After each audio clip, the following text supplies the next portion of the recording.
começo não. Você começou a falar da respiração, etc e tal. Mas quando você começou a falar dos antepassados, me veio muito claramente a minha avó materna. E depois veio a minha bisavó materna também.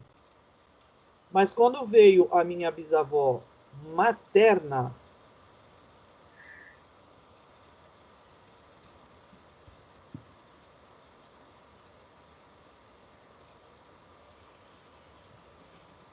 foi isso que aconteceu. Não sei porquê, mas ela apareceu tão claramente para mim, e na hora eu segurei a emoção, né?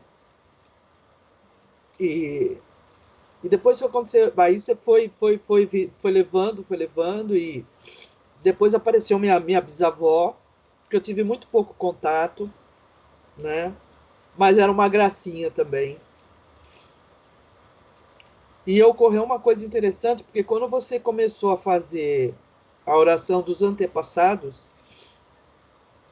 eu senti um peso muito grande nas minhas costas, tanto é que eu fui para trás e precisei me apoiar na cadeira. Agora passou, não estou sentindo mais. Mas um desconforto muito grande nas minhas costas, eu não sei identificar por quê. E durante o tempo que você foi fazendo a centração, fui relembrando a minha infância na casa dessa avó. Que interessante. Né? Que a gente não dá muita importância nessa época, né? A gente começa a valorizar depois que a gente fica adulto e que começa a perder um aqui, perder um ali, né? Eu, graças a Deus, eu tive um privilégio de conhecer meus bisavós, né? Por parte da minha mãe e por parte do meu pai eu conheci o bisavô. A bisavó não, ela morreu muito cedo. Mas por parte da minha mãe eu conheci a minha avó e eu conheci minha bisavó e o meu bisavô, né? Só que assim, eles não tinham muito não eram muito chegados assim à criança, né? A gente visitava a casa e ficava naquela conversa com o adulto, mas as crianças eram meio que colocadas de lado, né? Interessante isso. Não é como hoje que a gente tem um acesso maior com as crianças, né? E naquela época não. Eu conheci minha bisavó, mas assim, eu tive pouco contato e pouca conversa com ela. Mas mesmo assim, ah,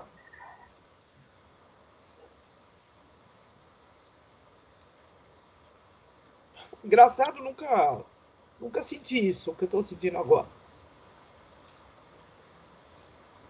É uma lembrança boa, né? Uma lembrança boa. Então, hoje, eu sinto que depois que a gente começou a estudar transpessoal e conversando e trocando,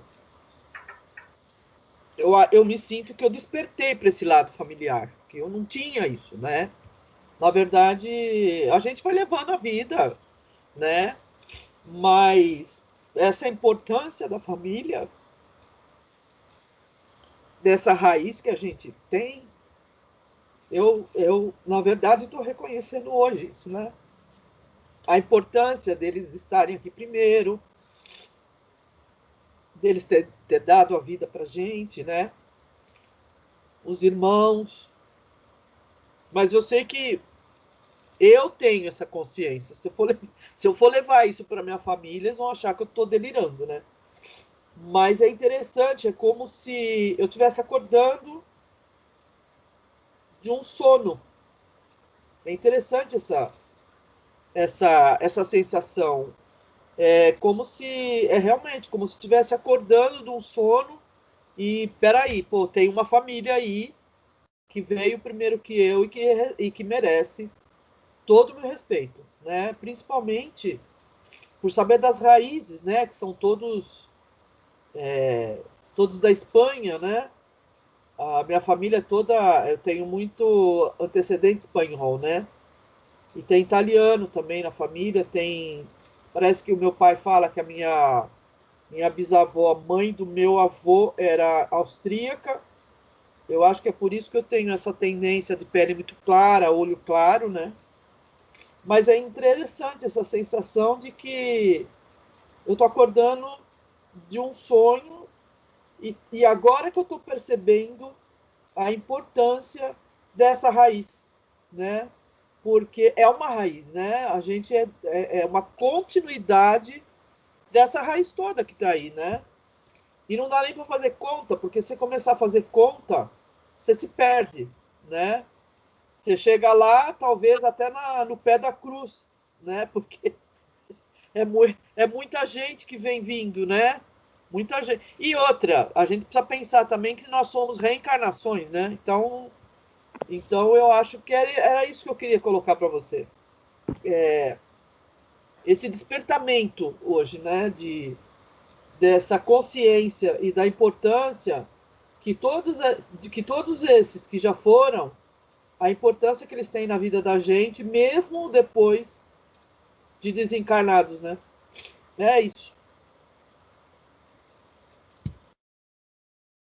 Obrigado, Ritinha. Quem mais quer falar a respeito do exercício inicial, sem entrar na historinha do outro, apenas de si mesmo? Posso falar. Eu também, já há um tempo para cá, eu venho pensando muito, sempre pensei muito em família, porque nós somos muito família. E chegou o mês passado uma foto da minha avó e do meu avô. Eu tenho algumas, mas chegou essa da casa da praia, onde nós ficávamos sempre com eles, na Praia Grande. E, inclusive, até já selecionei das minhas fotos para hoje. E eu e meu avô, nós tínhamos uma ligação muito forte. E ele sempre foi muito presente na minha vida e até agora, após, né, o desencarne dele de mais de 30 anos atrás, mas ele sempre, a presença dele muito forte. E sempre saudades, né? E assim, foi muito interessante, eu não sei, posso contar assim, uma história minha com ele? Quando eu morei nos Estados Unidos, ele tinha tido um AVC antes e ele estava passando muito mal. E a gente não podia voltar antes do tempo. A gente só podia voltar em julho. E eu achei que ele me esperou, porque uma semana depois que eu voltei, ele faleceu e eu peguei ele falecendo. Então, essa ligação tão forte, então eu creio que foi mesmo essa espera de eu ter um contato com ele e porque era aniversário de um ano da minha filhada, que é filha de uma prima. E tinha um aniversário grande, porque nós, com essa nenê, nós estávamos nos Estados Unidos. Então, foi preparada uma festa muito grande para comemorar um ano. Era 3 dias depois do aniversário dela mesmo, 12 de julho. E eu entrei no quarto, porque depois que ele teve essa AVC, ele foi morar na casa da minha mãe e minha avó e meu avô ficaram no meu quarto. E aí eu fui entrar para dar tchau para ele. Era 1h da tarde. E quando eu percebi que ele estava desencarnando, né? Aí eu chamei minha mãe, minha avó, quer dizer, festa depois não teve, né? E ele faleceu mesmo naquele dia. Então, até isso eu tive que presenciar essa ligação tão forte e a oração que eu acabei fazendo na hora para ele também. E outra coisa também que me levou muito também, eu não conheci meus avós paternos, eu só tenho foto. E quando meu pai faleceu, 5 dias depois, 5 anos depois, eu fui para Portugal. E fui na casa onde meu pai nasceu, dos meus avós e tudo, né? E de lá é que eu trouxe algumas coisas que eu mandei o Paulo tirar foto, que depois eu vou mostrar para vocês. E aí eu tenho essa raiz muito forte de família. Inclusive, até o nome do meu segundo filho, nós tínhamos pensado, tinha pensado em Felipe, mas não coloquei. E lá em Portugal é que eu fui saber que meu bisavô se chamava Felipe. E até então eu não sabia, porque não era assim comentado, né? E outra ligação assim que eu também penso muito é no meu bisavô, pai da minha avó. Eu não conheci, não tenho foto, não tenho nada.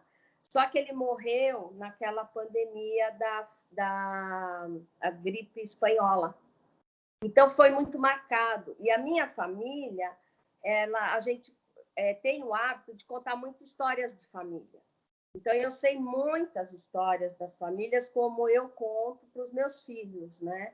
Então, a gente está sempre convivendo muito as histórias mesmo, né? De saber. Eu sempre tive esse interesse de querer saber como foi o namoro do meu avô com a minha avó, ele contava. Então, eu tenho todo um relato dessas histórias, né? Que eu gosto muito. E nesse momento da centração, veio muito isso. E me veio muito assim, como estava me sentindo, vinha muito alegria, muita felicidade e de estar com esse contato todo com esses antepassados, né? E sempre foi muito importante. Então, e eu me senti super bem, a ligação. Até eu tive assim, quando a minha avó era muito a matriarca, né? E muito assim, tinha que ser o que ela queria. Então, até isso, essas recordações vieram, às vezes, de alguma discussão de família, né? Não só coisas boas, também tem os lados, né? E é interessante que, ultimamente, até no Natal, eu lembrei que eu tinha um tio que ele inventava de ir ficar com os amigos no dia do Natal, na hora do almoço. E a minha avó ficava muito brava, como esperar ele para almoçar. Então, eram aquelas confusões de Natal, já desde aquela época, eu pequena, né? E outra coisa, a minha infância, eu vivi muito a minha infância, minhas brincadeiras. Então, eu tenho muitas recordações. Eu tenho muitas recordações do passado, muito forte. Inclusive, às vezes, até de alguns detalhes. Eu acho isso muito interessante.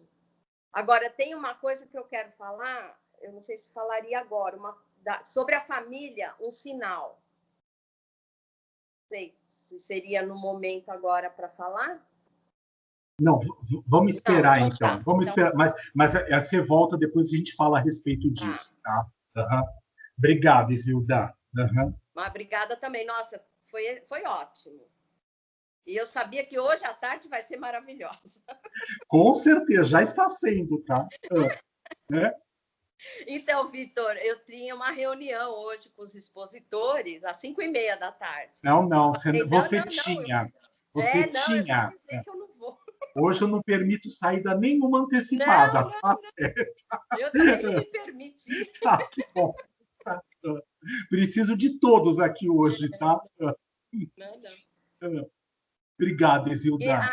E depois que a gente vai mostrar as fotos, vai, né? Eu tenho uma especial também, depois que eu quero mostrar. Bom. Vamos, a gente vai falar. A tarde toda nós vamos trabalhar a respeito disso hoje, tá? Obrigado. Obrigada. Quem mais quer falar alguma coisa a respeito? Fala, Vanessa. Eu vou ter que sair mais cedo. Vai mesmo, tá? 7 horas é o horário mínimo de sair. Eu vou precisar ir para Sorocaba, Vi. Resolver uma questão de família com a minha descendente. Não é interessante porque tanto quando a gente fez essa parte da cartografia com crema, quanto agora eu percebo uma fuga minha, né? Na hora que você começou a falar no centramento, né, da lição de casa, eu simplesmente não lembrava. Eu não sei como eu apaguei essa instrução que você deu semana passada, mas eu simplesmente não lembrava. Mas daí foi interessante que veio primeiro essa culpa mesmo, né? Sei lá, essa cobrança, não sei que palavra usar para isso, mas eu também percebi o quanto, mesmo sem querer, eu trouxe a família essa semana, né? Porque domingo, meu pai, que nunca faz isso, me mandou mensagem, conversou comigo, eu passei mais de 1 hora conversando com a minha mãe, e eu tive sonhos essa semana, né, com meus pais, daí em relação ao meu avô, à minha madrinha, Então, é muito interessante que mesmo não estando na consciência, né, a lição de casa, eu acabei fazendo algo na parte mais interna. Então, ficou muito isso no centramento, né? E a questão dos avós, assim, também são coisas que para mim não é tão próxima, né? Como eu vejo, por exemplo, os meus pais com os meus filhos, tal. Para mim, assim, são pessoas distantes, né? Apesar dos meus avós, tanto paterno quanto materno, eu tive mais contato. As minhas avós, elas morreram, uma eu nem cheguei a conhecer, a outra morreu, eu tinha 3 anos, então eu não tive contato. Mas daí, na meditação, eu falei, engraçado, mesmo sem ter contato, uma coisa que minha mãe sempre falou e que veio da característica é que a minha sobrancelha e a minha pele é igualzinha da minha avó, mãe dela. Né? Então, ela fala que a minha era, né? Porque a gente mexe na sobrancelha, então já não é mais. Mas a minha sobrancelha era igualzinha, e daí eu olho a sobrancelha da Marina, é igualzinha, e a minha pele, né, minha mãe falava que eu tinha pele de pêssego, que era como falavam que a minha avó tinha, né, cheia de pelinho aqui do lado, assim. Então foram as coisas que vieram muito na meditação. Legal, Van, obrigado. Quem mais quer compartilhar a respeito do exercício? Fala, Ritinha. Eu tive muitas sensações, né? E eu comecei a ficar muito agitada. Aí me veio uma sensação de uma ira, assim, mas depois fúria, assim, eu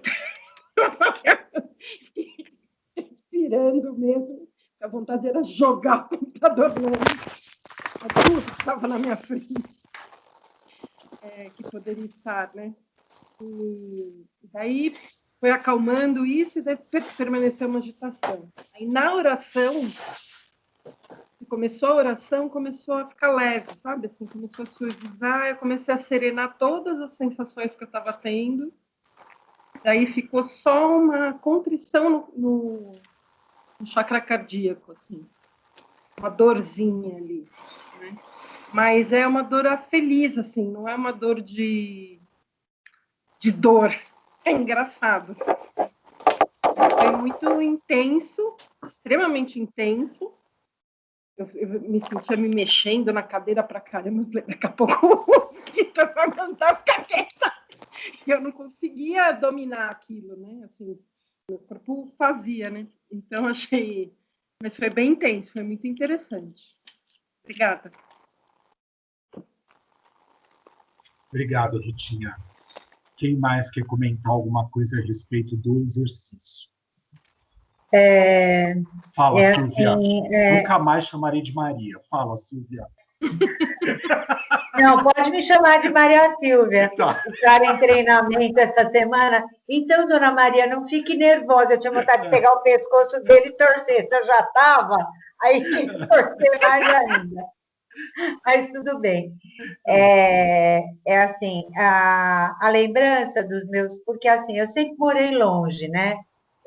Morei em Avaré, depois em Jundiaí. Então, os meus contatos com meus avós na infância eram muito esporádicos. Eu não vivi próxima deles. Mas, assim, os avós, tanto materno como paterno, as lembranças são muito significativas. Por exemplo, a forma como eles se comportavam comigo. Então, quando eu ia para a fazenda, meu avô paterno, me colocava na frente do cavalo, eu me sentia o máximo do máximo, e ele me levava para andar pela fazenda toda, né? Me chamava de cabelo de milho, então ele tinha um carinho muito grande. E meu avô materno também. Todas as vezes, depois que a gente mudou para São Paulo, que ele vinha nos visitar, ele sempre trazia uma coisinha para mim. Esse meu avô, ele era extremamente, assim, era carinhoso, era meigo, sabe? Era assim, a gente pode dizer, eu posso dizer assim, era uma bondade. assim, as minhas avós já não eram a mesma coisa, tanto uma como outra.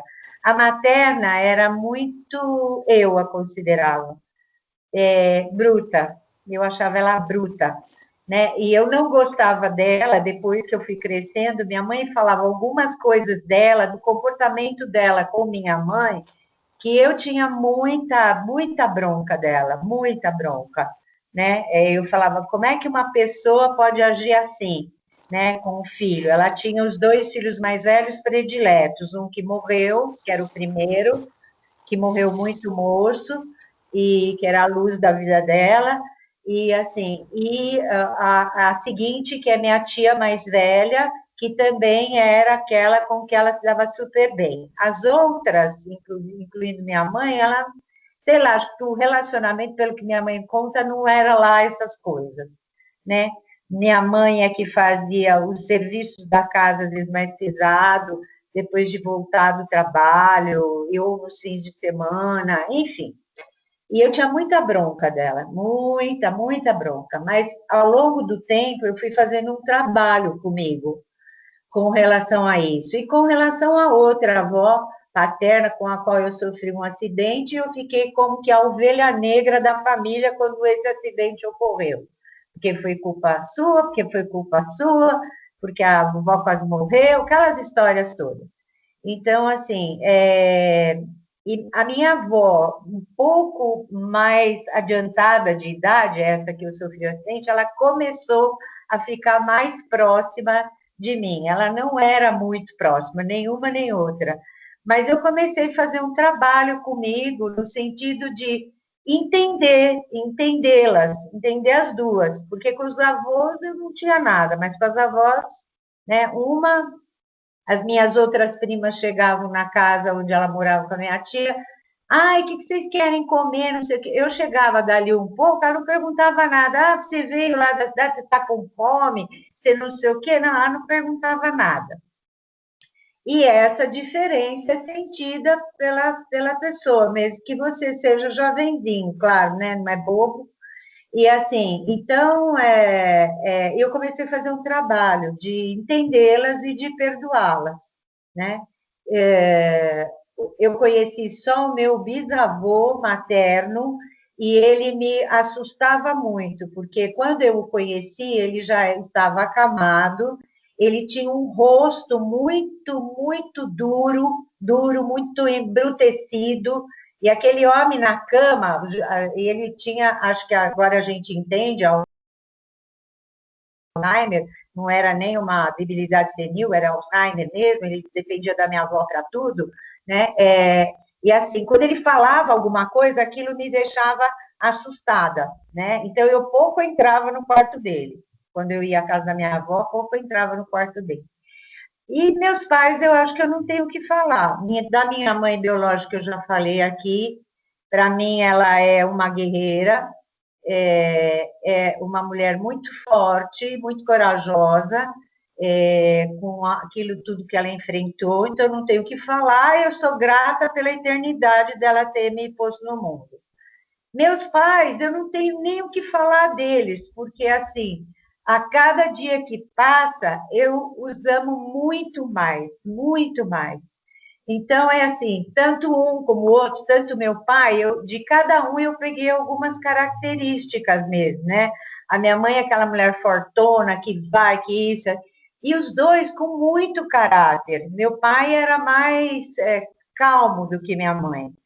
E assim, mas os dois com muito caráter, eu acho que eles transmitiram para mim uma educação que eu considero maravilhosa, né? Senão eu não estaria de pé hoje aqui sozinha, enfrentando várias coisas como todo mundo enfrenta e assim, e também com firmeza. Então eu acho que isso é muito importante para mim. Eu peguei alguns objetos, né, deles, não tenho muito objeto de avô e de avó, tenho só do meu avô um anel, que era meu avô paterno, que ficou para o meu pai, e um relógio. E na medida que eu fui pegando isso, me deu uma emoção muito grande. Eu falei, que bom que eu ainda tenho deles, esses que eu gosto, algo deles que pertenceu a eles. É isso. Obrigado, Mar. Quem mais quer falar alguma coisa a respeito do exercício?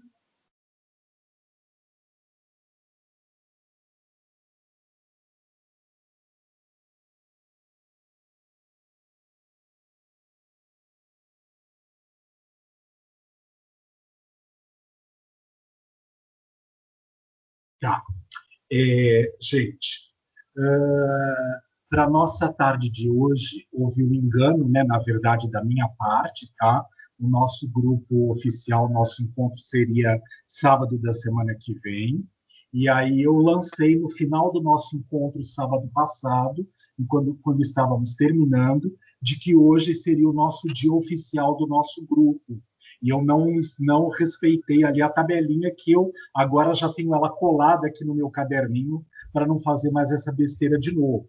Mas aí, como ficou assim, e houve pedido para que a gente de verdade pudesse fazer o nosso encontro oficial hoje, foi perguntado, pedimos para que, se todo mundo concordava com aquela possibilidade, a maioria que estava ali disse que sim, então eu pedi encarecidamente, falando que eu estaria indo viajar, terminando o grupo, para que a Isilda fizesse o lançamento disso no nosso grupo WhatsApp, e ela fez. Eu imediatamente, na hora que eu vi, eu já comentei embaixo, agradecendo por ela poder estar falando a respeito disso, e que a gente iria trabalhar hoje o nosso aspecto do inconsciente familiar, consciente sistêmico familiar.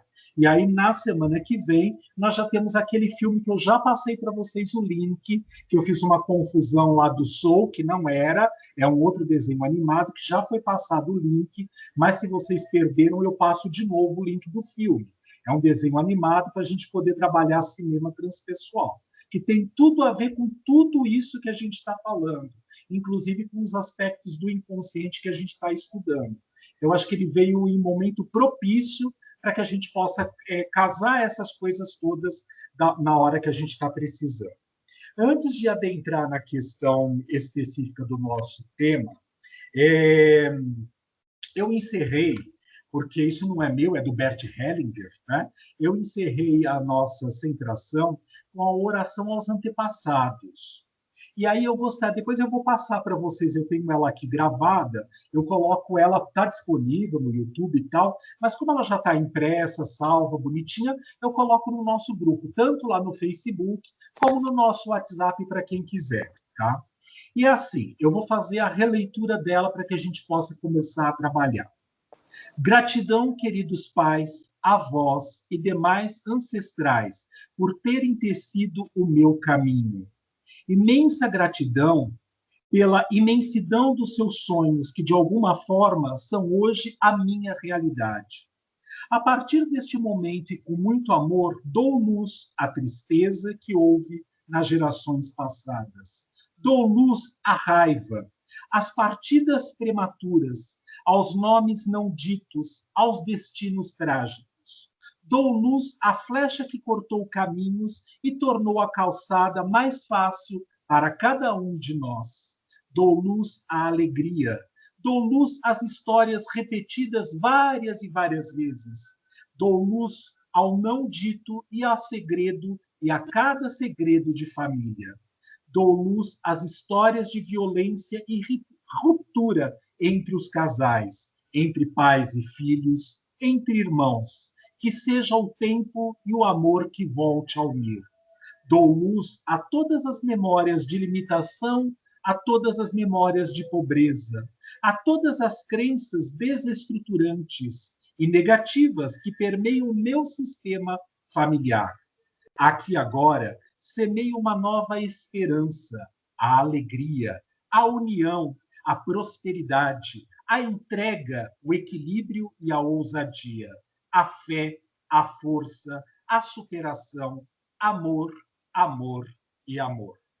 Que todas as gerações passadas, que todas as gerações futuras sejam agora, nesse instante, cobertas com arco-íris de luzes que curem e restaurem o corpo, a alma e todos os relacionamentos. Que a força e a bênção de cada geração alcance sempre e imunde a geração seguinte, seguinte e seguinte. Assim seja, assim é. Bert Hellinger.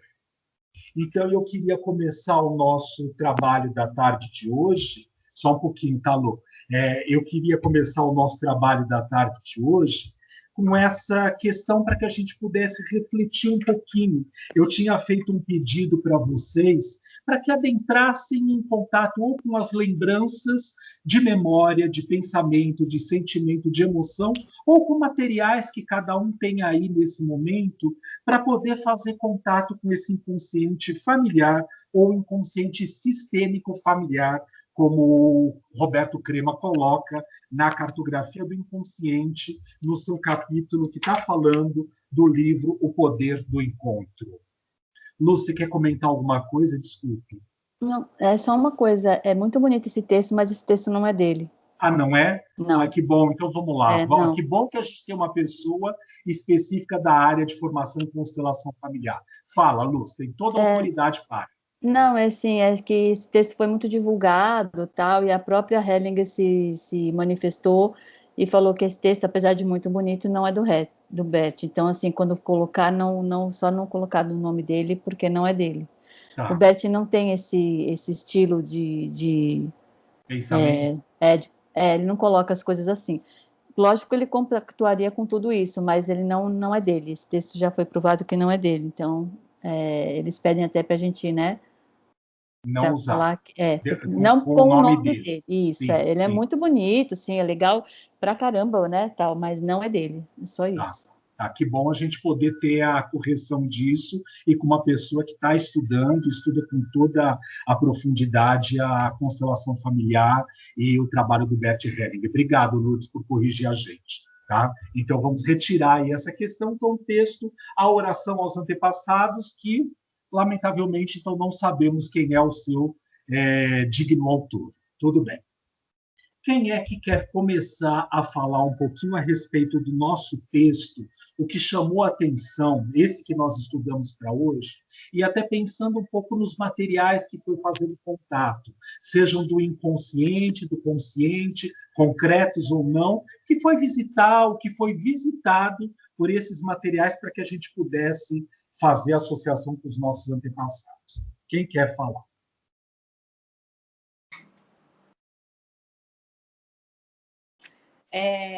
Vitor. Fala, Isilda. Eu fiz umas anotações que me chamou muito a atenção. Por favor, então. Mas não é bem do início do capítulo. Posso falar agora? Claro, aquilo que você achar importante.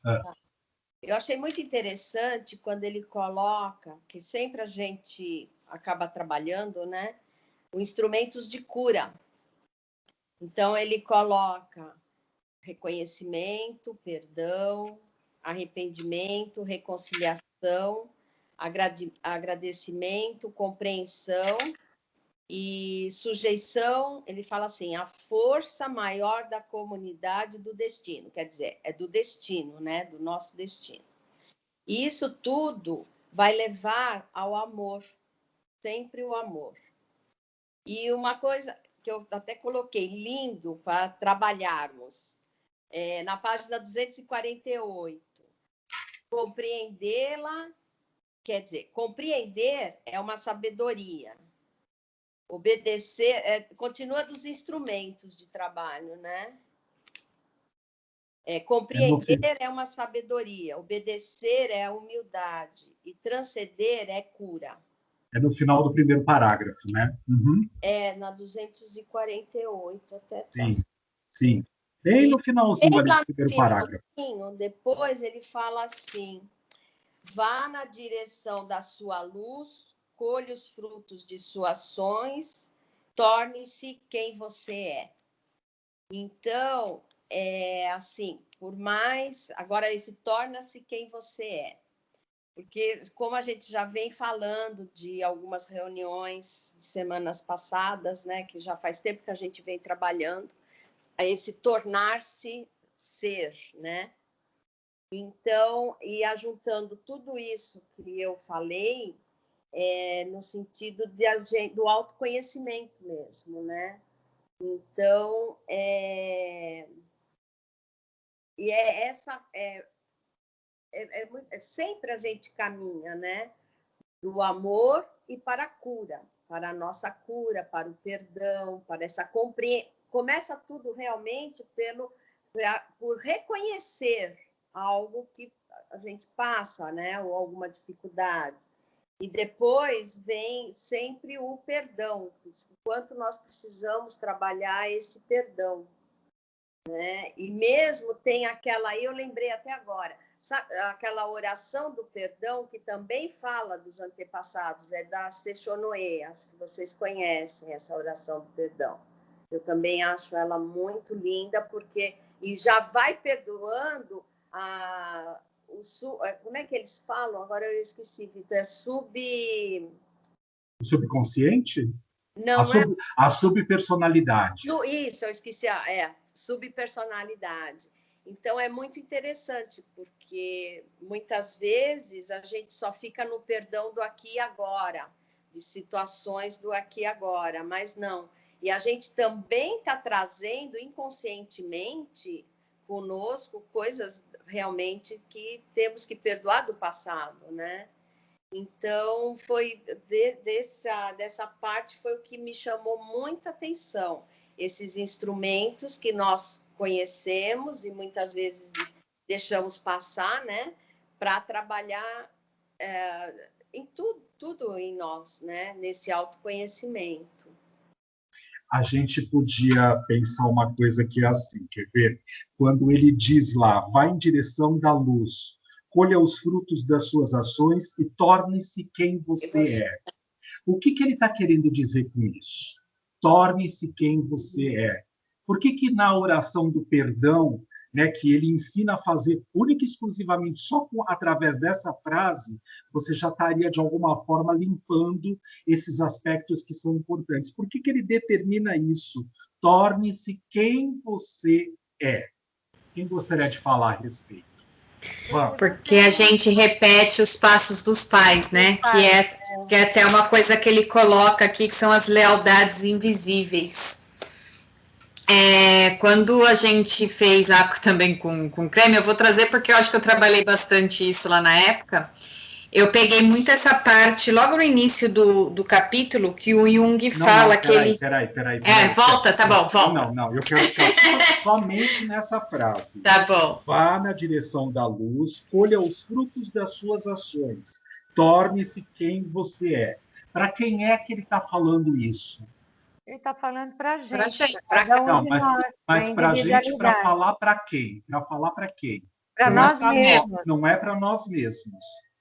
Não é para nós mesmos. É para quem, então? Posso colocar uma frase do Bert? Pode colocar uma frase do Bert? Que tem a ver com isso? Pode. Quando o passado é respeitado como é ou como foi, sem que com ele venha a ser engrandecido ou diminuído, então o passado servirá ao futuro de bom grado. Eu coloquei no nosso grupo. Quando os nossos ancestrais não tiveram a oportunidade de vivenciar aqui os seus sonhos em toda a sua inteireza, isso fica numa interrupção.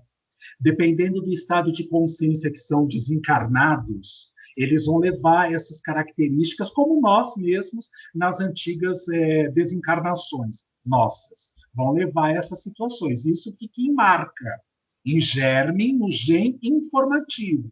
Não tem nada a ver com o gene genético. Azinho, Czinho, Bzinho, não. É no gene informativo.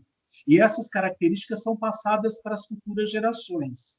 E muitas vezes nós nos sentimos incomodados porque somos convocados, inconscientemente falando, a vivenciar uma experiência que obrigatoriamente não nos pertence. Até a página 22. Se nós somos a captura daquilo que estamos sentindo, tem algum vínculo e alguma necessidade estabelecida com essa situação.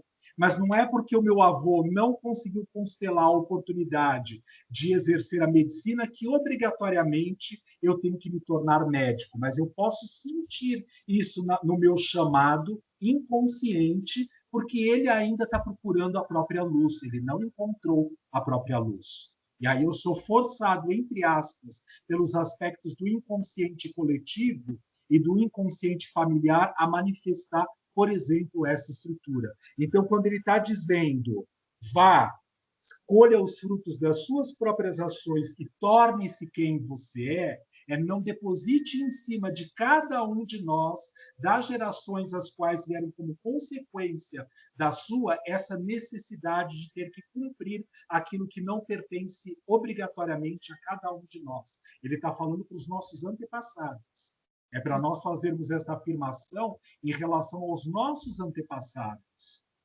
Porque, de uma certa maneira, nós estamos vinculados a essas características do inconsciente familiar. E é isso que nós vamos tratar na tarde de hoje. É especificamente essa questão. Quando eu nasço dentro desta família, dessa estrutura, ou não, biologicamente não, mas eu fui acolhido por esta família aqui agora, que me suporta, que me deu a oportunidade de eu poder chegar a quem eu sou, eu entro no campo psicofilogenético daquilo que está na vibração daquela família. E por conta desta característica, eu sou convidado, claro que eu tenho estruturas, por favor, microfones desabilitados, e que, de uma certa forma, eu fico na influência da possibilidade de poder resgatar aquilo a qual eu estou vinculado naquele momento. E o que acaba acontecendo nessa hora? Eu posso estar fazendo coisas aqui na presente encarnação que são apenas consequência dos atos mal vividos ou não inteirados no seu processo de completude pelos antepassados. Lu, você quer falar alguma coisa? Só uma coisa, para o Bert, ele não permitia, ele achava que não era correto pedir perdão, né? Porque o perdão, primeiro, ele dizia que o perdão é sobre-humano, porque tem coisas que são imperdoáveis. E segundo, quando eu digo peço perdão a alguém, eu empurro para outra pessoa a culpa daquilo. Porque se a pessoa não consegue me perdoar, ela vai ficar se sentindo pior. Então, ele dizia, nesse momento, a frase que ele achava que era melhor era, eu sinto muito, né? Porque eu não estou te empurrando a responsabilidade de você me perdoar ou não. Eu simplesmente estou reconhecendo que eu fiz algo errado, grave, né? E eu estou dizendo, de alguma forma, que eu vejo você, né? Eu vi o que eu fiz, eu digo que eu sinto muito pelo acontecido, e eu te libero de você querer dizer que está ok ou não. Né? Então, ele dizia que não é adequado se pedir perdão. Isso também tem uma grande, como é que fala? Tem uma controvérsia, tem gente que não concorda, mas esse era o pensamento dele, tá? Ele dizia que você não podia pedir perdão, porque você se arrogava a ficar acima da outra pessoa e nem perdoar. Porque também é como se você tivesse uma posição de estar no lugar de Deus, dizendo, assim, eu absolvo você, né? eu perdoo você. Então, ele dizia que não era adequado se pedir perdão. Né? O mais adequado era dizer, eu sinto muito. Interessante, gostei de ouvir isso. Interessante, vou refletir. Deixa eu só completar uma coisa extremamente importante, que aí vem da etimologia da palavra. Perdão de perdoare significa livramento. Única e exclusivamente isso, nada mais.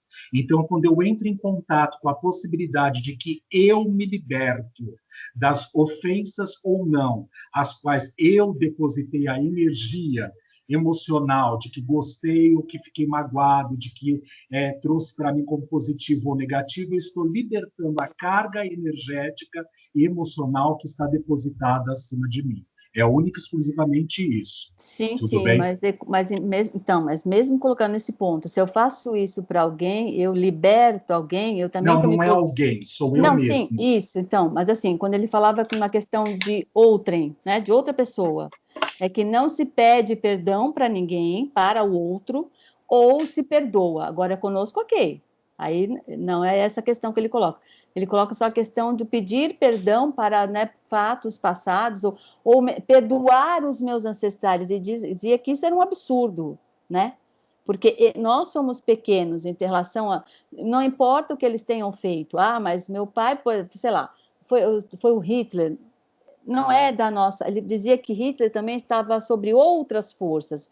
Ele estava também a serviço, como todos nós, de outras forças. Então, como é que você se arroga a estar acima destas forças para perdoar e absolver alguém? entendeu? Então, é nesse sentido que ele dizia que não se pede perdão. Isso para outrem, não para nós. Para nós é outra coisa, entendeu? Sim, claro, claro. Então vamos pensar numa coisa importante que é assim, é só uma camada de estado de consciência. Porque toda vez que eu envolvo o outro, que eu preciso, aspas, para o termo que eu vou dizer agora, eu sinto muito para o outro, eu ainda estou na mesma vibração e sintonia de consciência do outro. O trabalho de aspecto de expansão de consciência nunca envolve o outro como um outro, porque o outro nada mais é do que um reflexo, um espelho meu mesmo. Então, eu nunca estou trabalhando o outro. Por mais que o outro seja um peão, no bom sentido da palavra, ou a rainha, ou o bispo, ou o cavalo, em analogia como um jogo de xadrez. No estado de consciência bastante ordinário, que todos nós, sem exceção nenhuma, inclusive quem vos fala aqui agora, muitas vezes também transita, a gente imagina que é o outro que nós estamos perdoando. Não, nunca é. O perdão é único e exclusivamente concedido a possibilidade de libertar. Libertar o quê? A energia que eu criei, porque tudo parte de uma importância. Você faz um ato para mim e eu compro aquilo como sendo significativo. E dependendo do nível de consciência que eu vibro neste momento, eu capto aquilo como sendo uma coisa prejudicial ou boa. Porque ação é só ação. E toda ação requer uma reação, é simples assim, efeito bumerangue. Mas ela não tem positivo ou negativo. O positivo ou negativo depende da ordem de consciência que nós vibramos aqui agora. De repente, você falar vai com Deus para mim, hoje pode ter um significado extremamente carinhoso, amistoso, e lá no passado isso pode ter significado uma coisa tenebrosa. Então, depende do estado de consciência que a gente vibra aqui agora. Sou eu e não eu ego. O eu também com o ego, que dá a importância, que trago para dentro de mim as coisas que me acontecem. E elas só acontecem graças ao meu estado de consciência. Lembrando que nós já estudamos em outros capítulos desse mesmo livro, em outros livros até do próprio Crema, do Lelu, etc. e tal, dizendo assim, que as pessoas, as circunstâncias, as situações, os estados, as cidades que nós nos encontramos hoje, eles não existem de verdade, eles só existem para que a gente possa fazer o nosso campo de crescimento em consciência. Então, você não existe, porque não tem você, tudo é. Está você hoje diferenciado, distante de mim, para que no mundo mais bi e tridimensional eu seja capaz de poder enxergar algumas situações que eu não consigo olhar ainda dentro de mim. Só que a gente tem que lembrar uma coisa extremamente importante quando falamos a respeito disso. Primeiro que tudo é. Então, não existe o outro no sentido de separado, indivisível totalmente de mim. Se eu atrair você com essa característica, é porque eu vibro nessa sintonia e eu dou importância, consciente ou inconscientemente falando, para certas habilidades do meu ser que eu não consigo perceber aqui agora. E você é capaz de manifestar graças à sombra que nós vimos lá no mês passado, foi o último arquétipo lá do campo da cartografia da consciência, persona, sombra e agora inconsciente familiar. Então, assim, para que nós pudéssemos começar a enxergar esse campo de vibração. Então, eu quero voltar, desculpa, Lourdes. O Hellinger, com todo respeito a ele, no estado de consciência que ele se encontrava naquele momento, que era grande, ninguém está negando isso, mas ele está falando ainda de um campo não púrpura e não dourado. Porque quando não, a gente sim, estou colocando só a ideia, né, e o pensamento dele, só. Não estou questionando o que é o que não, só estou colocando para Bert Hellinger não se pede perdão.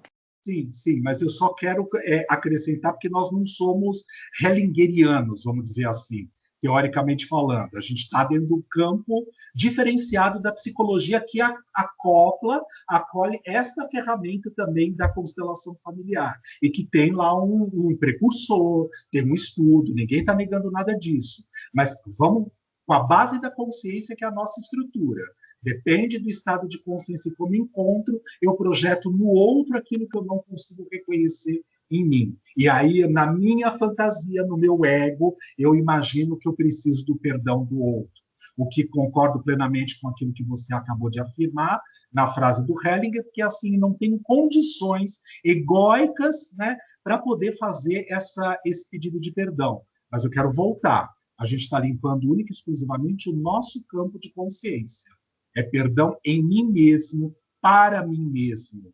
Por isso que quando eu caio, eu, Vitor, aqui agora, no meu estado de ego, quando eu brinco com vocês e digo assim, aqueles que de uma certa forma falam assim, eu passo a semana toda casada com Jesus. Ah, é? Então você desencarnou dessa vida já. É nesse sentido que eu questiono isso. Porque assim, Jesus está ligado a cada um de nós. Os grandes mestres, sejam eles de que a esfera for, eles estão ligados a cada um de nós. Por que eu preciso fazer o exercício para me manter 24 horas por dia ligada a esta criatura? Porque eu ainda não faço parte dessa estrutura. Há um aprendizado. Então a gente volta para uma questão importante que é assim. Se tudo nós já contemos as partículas no nosso ser. Mas eu preciso de caminhos, de estradas para poder desenvolver aquela ferramenta. Então, é trazer para si a possibilidade daquilo que é possível nesse momento, do que eu sou capaz de poder experimentar no campo e no estado de consciência que eu me encontro aqui agora. Kelly, você levantou... Dá para você, desculpa te interromper, mas se elas duas falarem, depois quebra o que você está falando, não sei o que elas vão falar. Mas dá para você explicar um pouco melhor esse tudo é? Para mim fica tudo muito no ar esse claro, O que claro. é esse tudo é? De onde nós viemos? De onde nós viemos? Nós somos uma de um outro plano. Não, isso sim, mas nós somos partículas de um ser maior. Sim, de Deus. Então, automaticamente, nós somos Deus. Então, tudo é. Existe uma individualidade? Claro que sim. Nas maneiras de apresentar a persona, a personalidade, os desejos, as necessidades, os gostos, né? As variáveis manifestações que podemos estar nesse momento. Mas tudo é. Agora já entendi isso. Tá? Você falou. Tá, obrigada. Nada. Kelly, oi? Você levantou a mão. Esse é eu. Abre seu microfone, Kelly. Isso. Eu estava apertando. Oi, gente, tudo bem? Oi, Kelly, tudo bem? Então, né? O que eu queria comentar. Primeiro que assim, né? Eu não participei fisicamente do exercício, mas assim, eu estava lá na casa dos meus pais, né? Com o meu irmão, a minha tia também estava junto. E a gente combinou, porque eu e o meu irmão, a gente tinha um trabalho para fazer do Magdala, que é a montagem de umas cadernetas, que tem que imprimir umas etiquetas, enfim, é uma coisa bem da parte tecnológica de informática, que é uma coisa que ele domina bastante e que a gente precisava montar, né? Então, eu senti como uma coisa assim, né, que unimos aí o útil ao agradável, porque era um trabalho que precisava ser feito e estar lá com eles nesse momento, né, pensando ainda na pandemia, no quanto a gente tem rareado, né, os encontros, então foi muito bom. E aí, juntando com isso tudo, né, assim, uma experiência viva de estar com esses familiares. E aí, os meus pais estavam comentando que hoje, nesse dia, né, que é 20 de fevereiro, faz 62 anos que eles se conheceram. Né? Então, eles estavam lembrando na época que eles trabalhavam juntos, né? E que aí se conheceram. Enfim, né? Aquela coisa da aproximação. E nisso são 62 anos, né? Então, aí até minha mãe falou assim, e hoje assim, ó, ver vocês dois aí já tão grandes, né? Ainda eu brinquei, eu falei, a gente também tá velho, né? Então, né? É uma coisa muito boa nisso, assim, essa sensação, né, de uma família ali que se reúne num aprendizado, né? Então, eu sinto isso. Quando você fala do que se é, né, de chegar aonde se é, eu penso que, né, se todos estamos tendo aqui as nossas experiências ao longo das diversas reencarnações, a gente está nesse processo mesmo de burilamento. E esse burilamento a gente faz com quem, né? A gente faz com quem, com as pessoas que a gente é próximo, né? Nesse meio que a gente está inserido. Então, cada um junto desenvolvendo as suas habilidades. Então, é o potencial ali que é de cada um, né? Aquilo que cada um consegue desenvolver e que também consegue oferecer para o outro como uma oportunidade de crescimento. Então, eu vejo que hoje a gente tem uma troca muito grande, tanto deles continuarem nos ajudando, mas também da gente poder ajudá-los. E que, assim, e se for ver, né, a nossa vida nessas experiências todas, eu acho que elas vão chegar nesse fim, que é cada um desenvolver ali o seu potencial, né? Que seja, sei lá, daqui quanto tempo, né? Quantas vidas sucessivas ainda vão ser necessárias, mas de cada um tá desabrochando quem realmente é, né? Então, eu acho que, assim, somos aprendizes o tempo todo, da mesma forma que também podemos ser mestres o tempo todo, porque a vida é esse compartilhar de experiências, né? Então, acho que, assim, né, foi interessante porque, embora não tenha participado do exercício, mas, assim, eu senti o exercício na prática, né? Que foi uma manhã muito agradável, né? Eu saí antes, né? Porque senão ia ficar muito tarde. E aí o meu irmão ia terminar de fazer as coisas lá que precisava, né? Mas assim, poder aproveitar cada encontro como uma oportunidade ali de comunhão, de sentimentos, de experiências, de esperanças também, né? Então eu acho que isso é uma bênção, né? Assim, que bom que a gente pode evoluir em grupo.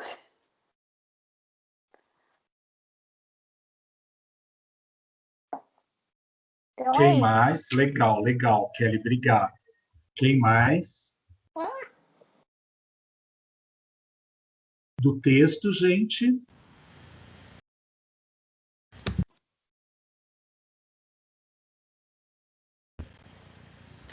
Então, Vi, eu queria falar dessa parte que fala do Jung, né, que ele fala de fazer a árvore genealógica, lá no comecinho do texto.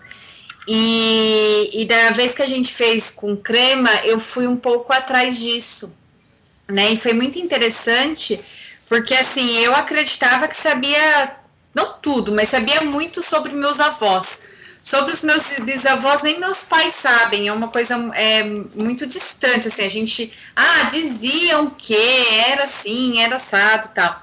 Mas aí foi interessante eu observar, eu não sabia que os meus avós eram nascidos em São Paulo, né, para mim eles sempre foram nascidos fora de São Paulo. E a questão dos meus bisavós, isso eu sabia, né? Que são da parte italiana e da parte portuguesa. E também foi interessante descobrir coisas sobre a idade que meus avós faleceram, que também eram coisas que eu não sabia, né? Então, minhas duas avós faleceram muito cedo. A minha avó, por parte de pai, ela faleceu com 47 anos. E a minha avó, por parte de mãe, com 68, que hoje é uma idade muito nova, né? E quando a gente fala... Espera só um pouquinho, Gu, depois eu te chamo, vai pra lá, vai. E quando a gente fala sobre essa questão do invisível, né? Da lealdade invisível, eu percebi coisas na minha vida que eu seguia um pouco muito que minhas avós faziam, né? A minha avó paterna diz, eu sempre escutei que ela foi atropelada por um ônibus, que ela saiu de casa, né, morava em São Paulo, foi para a cidade, aquela coisa assim, né, de ir para o centro de São Paulo, e foi atropelada por um ônibus. E há uns 2 anos atrás, uma tia minha, que é minha tia mais velha, que teve mais contato com ela, falou que, na verdade, ela se suicidou, né, que ela se jogou na frente do ônibus, porque ela não aguentava mais o meu avô. A minha avó materna, minha mãe também conta que ela sofreu muito com o meu avô, né? O meu avô era o típico homem da roça que ia para a roça, chegava em casa, ele queria todas as coisas no lugar, janta pronta, que ela tirasse o sapato dele, calçasse os chinelos nele, e ele bebia e chegava em casa muitas vezes alterado, coisa que minha avó tinha que tirar todos os filhos dentro de casa para ele não maltratar. E ela faleceu também ela teve um ataque cardíaco, né? Ou, como se dizia, o coração da avó parou. E eu sempre achei tão romântico o coração da avó parou, né? Falava, queria morrer que nem minha avó, né? Deitar na cama e o coração parar. Mas eu fazendo essa leitura, escrevendo sobre isso, eu percebi assim, o quanto é triste, né? Coração parar. Né, o quanto a pessoa não tem que estar triste, sofrendo, para que aquilo que faz você viver parar a sua vida, né? Então, e daí também muito por essa questão com meu avô, com a tristeza de seguir uma vida que não era não era aquilo que fazia feliz. E hoje, quando eu vejo a minha mãe, e até conversando com ela no domingo, ela usou exatamente essa frase, que ela não vê mais sentido na vida, que a única coisa agora que ela vê sentido é esperar a morte, né? Então, assim, para mim também é muito triste. E assim, eu vejo também a questão do casamento da minha mãe com meu pai, né? Eu sei que eles têm coisas a se resolverem, eu sei que na vida nada é por acaso, eu sei de tudo isso. Mas o quanto você ficar preso e viver essa tristeza. E daí, quando eu enxergo todo esse passado e eu enxergo a minha vida, eu percebo que eu, querendo ou não, fui meio que leal a isso no início da minha vida de casada, vamos dizer assim. Né? Eu já não estava mais levando uma vida feliz, mas eu fui usando alternativas para encontrar algumas coisas, para manter aquilo, porque, afinal de contas, você casa para sempre, toda aquela coisa que a gente escuta. Então, quando eu li esse capítulo, eu consegui observar, assim, que eu, pegando até essa frase, né, então, do torna-se quem você é, deixei um pouco para trás a história das minhas avós, da minha mãe, né, e tive, não sei dizer se é bem essa palavra, mas a coragem de falar, assim, o que eu quero para minha vida. Eu não preciso honrar nesse sentido o que as minhas avós e minha mãe passou. Eu posso honrar, eu sou muito grata a elas por tudo, mas eu honro a minha vida sendo feliz, coisa que elas não puderam, não é que não puderam, mas não foram, né, dentro daquilo que elas viveram. Então, falar do inconsciente familiar, para mim, ele traz um certo, não é peso, mas traz uma certa tristeza, porque eu ainda acabo me pegando muito nessas questões, né, e daí eu quero me afastar um pouco, mas ao mesmo tempo para mim é muito libertador também em ver tantas coisas que se eu for pegar a questão feminina, né, quanto elas foram fortes também para viver aquilo, para poder, né, no caso a minha avó dar algo para minha mãe passar algo para mim e eu conseguir estar aqui hoje. Então é mais ou menos isso assim que pegou para mim esse texto, essa parte do capítulo. Sabe, como consciências viajoras do tempo e do espaço, se nós pensarmos que na última encarnação que estivemos aqui no planeta, talvez nem as ruas de asfalto podiam obrigatoriamente existir aí para que nós pudéssemos fazer o caminho entre uma cidade e outra, entre um bairro e outro, se nós formos observar. Então, claro que cada vez que a gente volta para o planeta, carinhosamente falando, nós vamos encontrar ele do jeito que nós deixamos, com algumas melhoras do tempo que nós estivemos fora dele. né, no período lá intervidas. Mas a gente pode pensar numa coisa importante que é assim também. Quando a gente escuta falar que somos apenas herdeiros das desordens dos nossos antepassados, a gente precisa tomar um pouquinho de cuidado com relação a isso, porque dá um pouco aquela impressão daquilo que a Lourdes estava comentando da visão do Hellinger, né, que assim, o outro fez aquilo que fez e eu não tenho responsabilidade nenhuma pelo fato de poder fazer parte desta família, deste clã familiar. Cada um está na família que está, biológico ou não, porque é a família específica para ajudar a destravar as verdadeiras habilidades mais em prontidão daquilo que necessita nesse momento. Se eu tenho uma questão de desordem de casamento, eu posso ter certeza absoluta que eu já venho dentro de uma família onde essa estrutura é permanente, porque é só assim que é mais fácil conseguir lidar com aquilo que eu estou tentando manter na parte sombria. Quando cada um de nós que vai fazer um estudo muito específico, eu quando fui descobrir mandalas, falei, achei o processo de cura. Quando a Lourdes foi trabalhar com constelação familiar, ela questionava e falava, nossa, mas espera, será que eu vou conseguir chegar à possibilidade da cura só através dessa ferramenta? E, amigos, lamento informar a cada um de nós vamos só até a página 2 da orelha do livro. Sabe por quê? Porque cada um está dentro da família que precisa. Você vai tentar liquidar lá através do Ho'oponopono, das barras de Axis, das terapias de constelação, dos mandalas terapêuticos, dos sonhos dirigidos ou catárticos, vai fazer regressão, vai tomar ayahuasca, vai fazer encruzilhada, entregar a mandiga lá no ponto. Tudo isso vai ajudar para o processo de evolução, mas só é permitido chegar até o ponto que nós, individualmente, aprendemos a trabalhar na nossa consciência o que aquilo de verdade significa no nosso existir. Você vê uma família, eu vou citar um caso de atendimento que eu estou fazendo agora, assim, podre de rica, que não teria o porquê passar pelo tipo de miséria espiritual aqui agora. Mas é uma pessoa que, assim, extremamente depressiva, tem vontade de se matar o tempo inteiro, e assim, a família está toda envolvida com questões de como conquistou e conseguiu esse dinheiro ao longo da sua jornada dos ancestrais, não é? Então, se você observa que a própria pessoa também está mesquinha para com ela mesma, eu não estou falando no sentido financeiro, estou falando no sentido de poder olhar para as verdadeiras habilidades do que podem ser destravadas.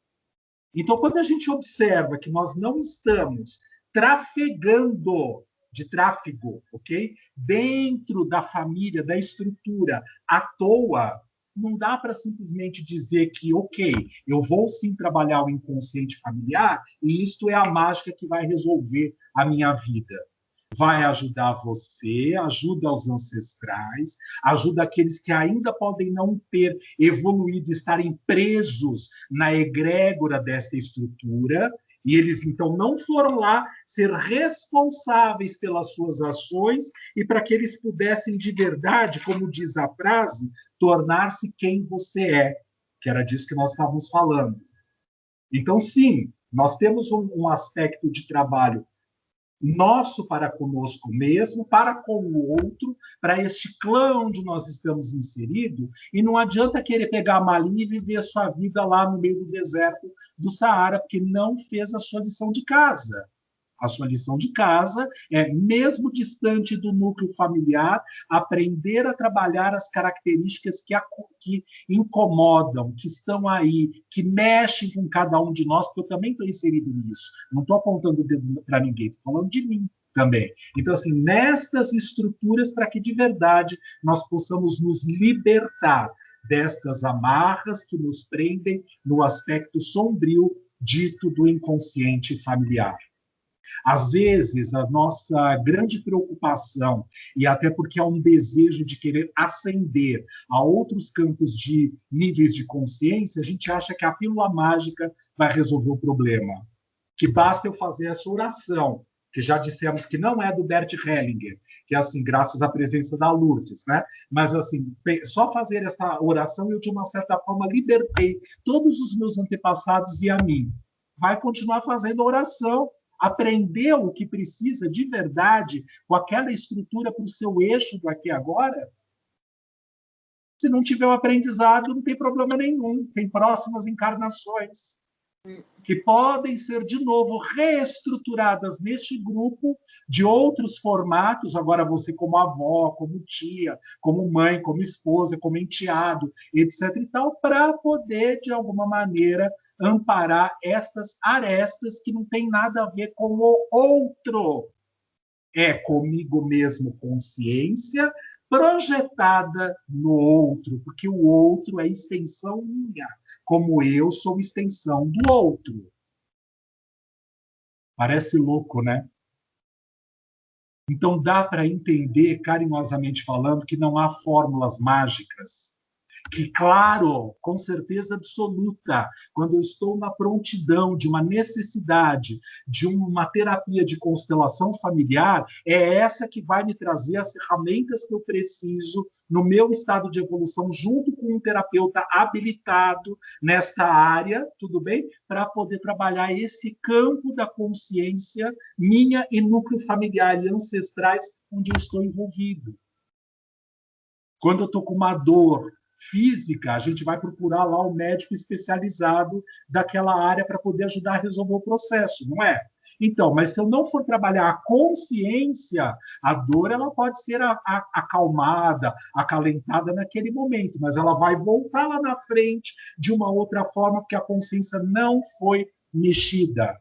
Então, que não caiamos na ilusão de que uma única ferramenta, mandala terapêutico, trabalho com sonho, trabalho com pintura mediúnica, tomar ayahuasca, seja lá o que for, vai resolver todos os campos e aspectos de um único estado de manifestação do inconsciente. Às vezes a gente passa a vida fugindo da possibilidade de lidar com o nosso, por exemplo, inconsciente familiar. Eu disse que não falaríamos a respeito de pandemia hoje, não vamos falar. Mas só como um exemplo interessante para a gente poder pensar. Cada um, neste momento, está na família que precisa estar.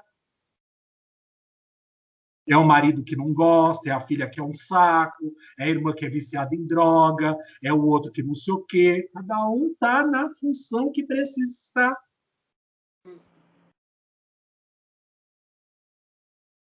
Então, do que a gente está fugindo? E a gente trata muitas vezes esses campos do inconsciente como se fosse uma patologia a ser resolvida externa. E que eu vou tomar a pílula e eu vou resolver o problema. Eu jogo fora meus pais e eu liquido a minha situação, está tudo resolvido.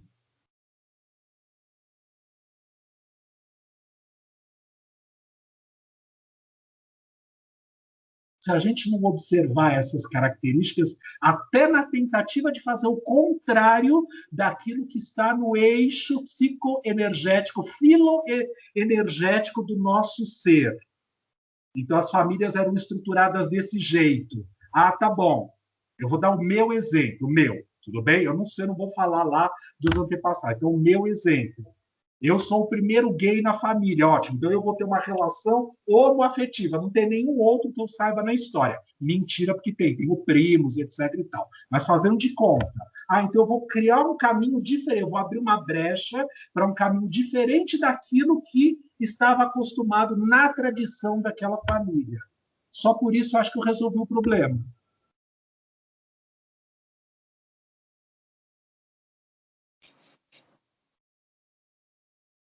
Eu quero reflexões, gente. Porque, ó, quando eu entrei nesse texto, eu não entrei para ficar no raso, tá?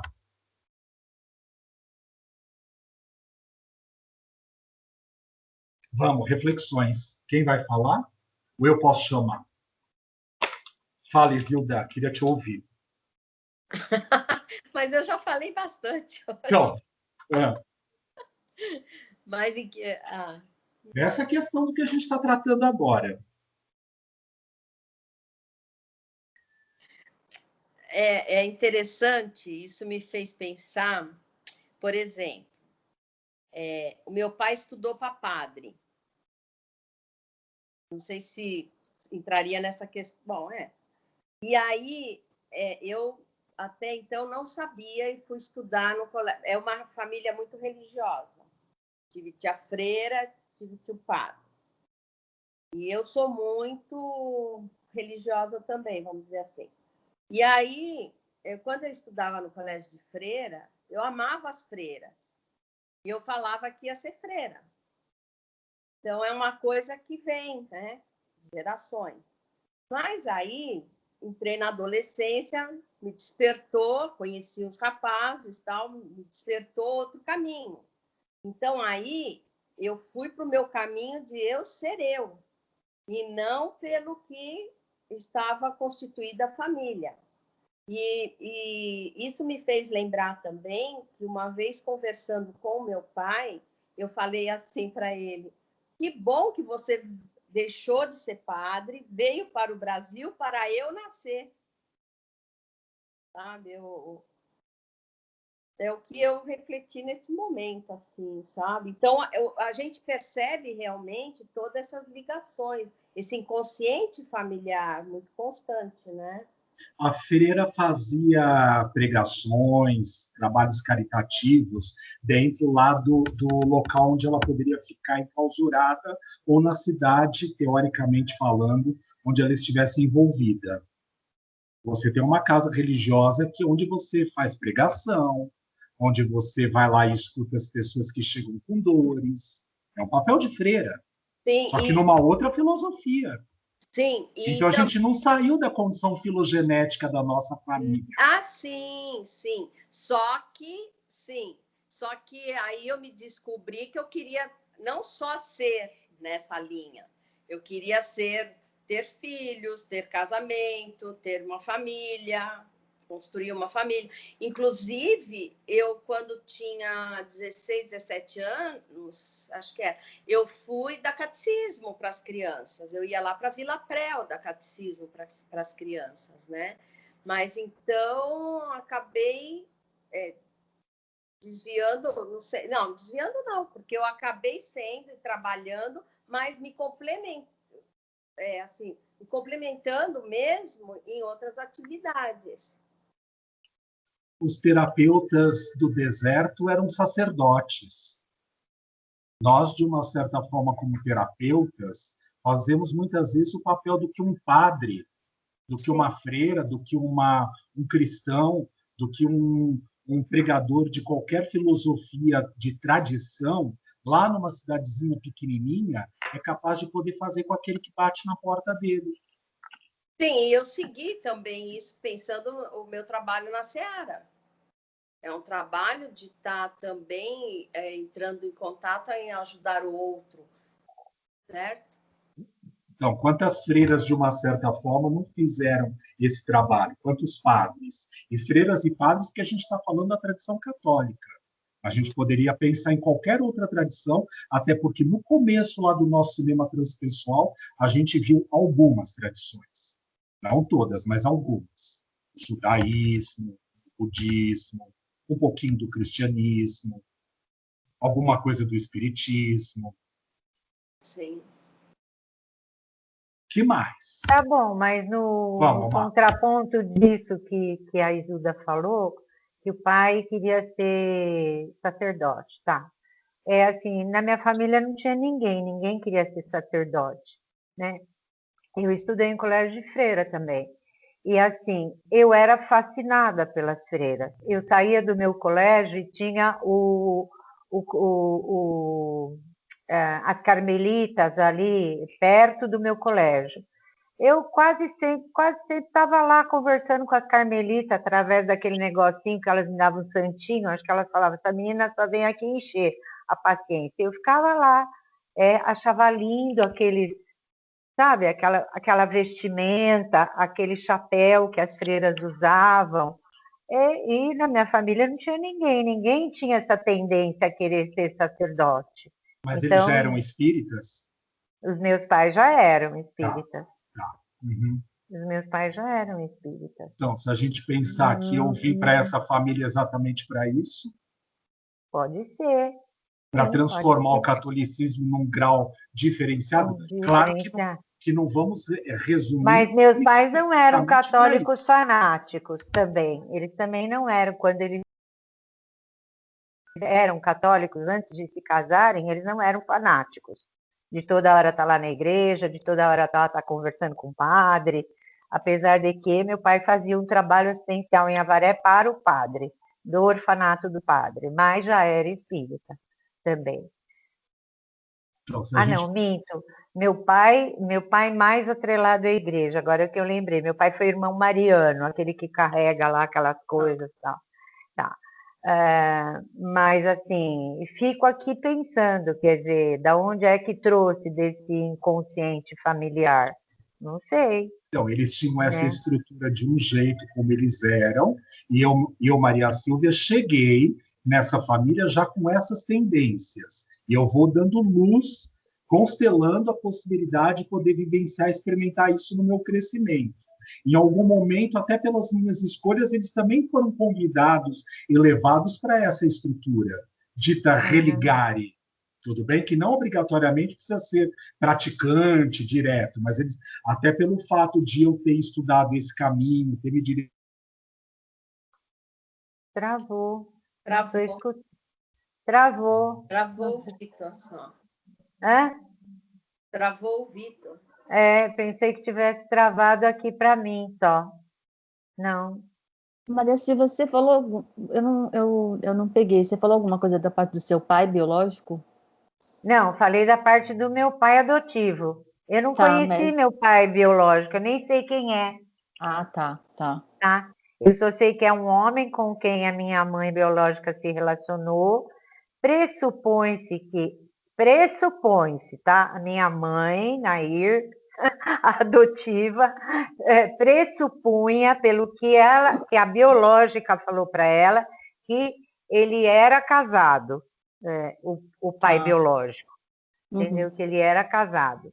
Não se sabe, né? Porque minha mãe disse que a hora ela falava uma coisa,